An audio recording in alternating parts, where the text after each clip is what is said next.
Awit 55, versikulo 16 na tandang bawas 17. Itinaas ko ang aking mga mata patungo sa mga bundok, saan manggagaling ang aking tulong.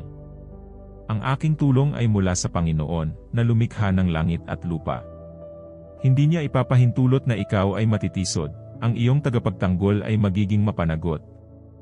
Ang tagapagtanggol ng Israel ay hindi matutulog ni aamulay. Ang Panginoon ang iyong tagapagtanggol, bilang anino na nagtatanggol, siya ay nasa iyong kanan. Ang araw ay hindi ka tatalima sa araw, o ang buwan sa gabi.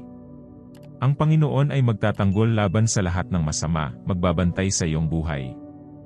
Ang Panginoon ay magbabantay sa iyong paglabas at pagpasok, mula ngayon hanggang sa kailanman. Awit 27, versikulo 27, 5. Sapagkat sa araw ng kagipitan, iingatan niya ako sa kanyang tahanan, itatago niya ako sa kanyang tabernakulo at ilalagay ako sa kaligtasan sa ibabaw ng isang malaking bato. Awit 4, 8. Sa kapayapaan ako'y natutulog at agad na makakatulog, sapagkat ikaw lamang, Panginoon, ang nagpapahinga sa akin ng ligtas. Awit 16 na, 1. Ingatan mo ako, O Diyos, sapagkat sa iyo ko iniukit ang aking tiwala. Awit 27, 1. Ang Panginoon ay ang aking ilaw at ang aking kaligtasan, kanino ako matatakot? Ang Panginoon ang aking matibay na taguan, kanino ako masisindak? Awit 55, 16 na tandang bawas 17. Subalit ako'y tatawag sa Diyos, at ililigtas ako ng Panginoon. Sa hapon, sa umaga, at sa tanghali, aking ihahayag ang aking mga hinaing at pagdadalamhati, at siya ay makikinig sa aking tinig. Awit 46, isa tandang bawas 2. Ang Diyos ang aming taguan at lakas, laging naroroon upang tumulong sa oras ng kagipitan. Kaya't hindi tayo matatakot, kahit ang lupa'y manginig at ang mga bundok ay mabuwal sa pusod ng karagatan. Awit 71, 4. Kakakubli niya sa iyo sa kanyang mga pakpak, at sa ilalim ng kanyang mga pako ay makakakita ka ng kanlungan, ang kanyang katapatan ay magiging iyong kalasag at tanggulan. Awit 25, 21 tandang bawas 22. Ingatan mo ang aking buhay at iligtas ako, huwag mo akong pabayaang mapahiya, sapagkat sa iyo ako nagtataglay ng kanlungan.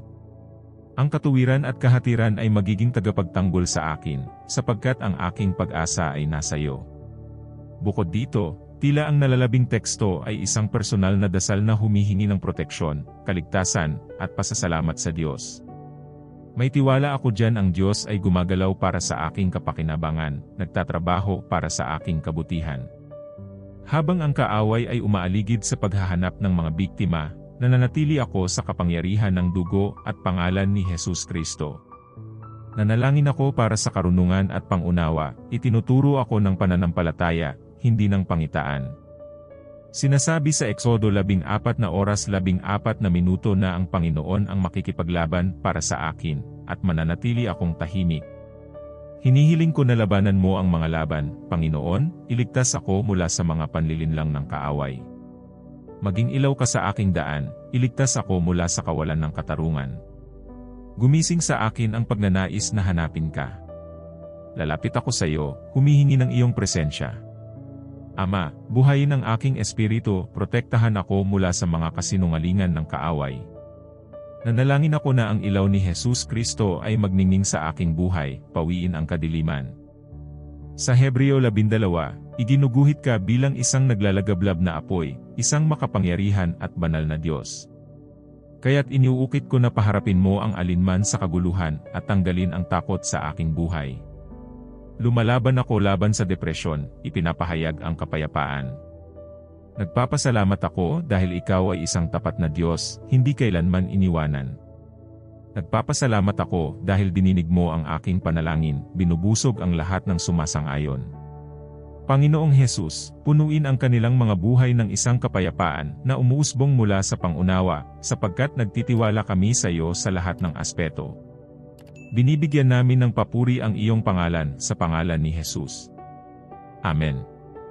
Kung ang makapangyarihang sandaling ito ng dasal at pagninilay-nilay ay nakahawak sa iyong puso, inaanyayahan kita na sumali sa aming komunidad. Mag-subscribe sa aming channel upang makatanggap ng mas marami pang inspiradong nilalaman tulad nito. Huwag kalimutang mag-like kung ang video na ito ay may kahalagahan para sa iyo, at ibahagi ito sa mga taong maaaring makikinabang din. Ang mga komento ay laging malugod. Gusto kong marinig ang iyong mga karanasan at dasal. Magkasama, tayo'y magtatayo ng isang espasyo ng koneksyon at pananampalataya. Hanggang sa susunod na video, at ang kapayapaan ng Diyos ay palagi sa ating lahat. Mag-subscribe, i-like, at mag-comment.